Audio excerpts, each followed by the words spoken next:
বেশিরভাগ মধ্যবিত্ত মানুষেরাই কিন্তু অফলাইন অন্নপূর্ণা ভাণ্ডারটা ফ্ল্যাপ করেছে।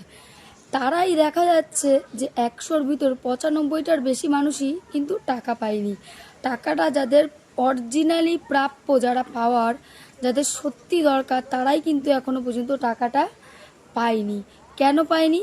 কারণ তারা অফলাইনে করেছে। এবার আসলো, অফলাইনে করতে কি তাদের খরচা হয়নি? অবশ্যই হয়েছে। এত পরিমাণ জেরক্স লেগেছে, অনেক জায়গায় তো তাদের ফর্মটা কিনতে হয়েছে, তাদেরও কিন্তু অনলাইনের মতো সমান খরচা হয়েছে। কিন্তু তারা কিন্তু মানুষকে বিশ্বাস করেই কিন্তু অফলাইনে ফর্মগুলো ফিল আপ করেছে। তো যাই হোক না কেন, মেন কথা হচ্ছে টাকাটা তারা কেন পায়নি। টাকাটা তারা পাবে কোথা থেকে ভাই? অফলাইনে ফর্মগুলো তো এখনও জমাই পড়েনি।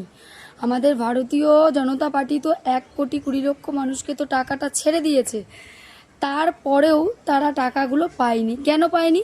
তাদের ফর্মগুলো কিন্তু আমাদের যে পৌরসভায় যে চেয়ারম্যান আছে বা ধরো পঞ্চায়েত আছে, টিএমসির, এখনও পর্যন্ত সরকার পরিবর্তন হলেও তো পঞ্চায়েত পৌরসভার তো ভোট হয়নি।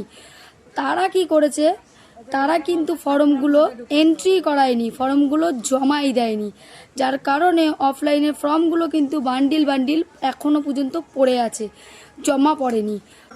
তো এই বিষয়ে ভারতীয় জনতা পার্টিকে আমার একটাই রিকোয়েস্ট, যে প্রত্যেকটা পৌরসভায়, প্রত্যেকটা পঞ্চায়েতে আপনাদের সরকারের একটা করে ছেলে অথবা মেয়েকে রাখুন, যারা নজর রাখুক যে ঠিকঠাকভাবে যেন সাধারণ মানুষ তাদের পরিষেবাগুলো পায়।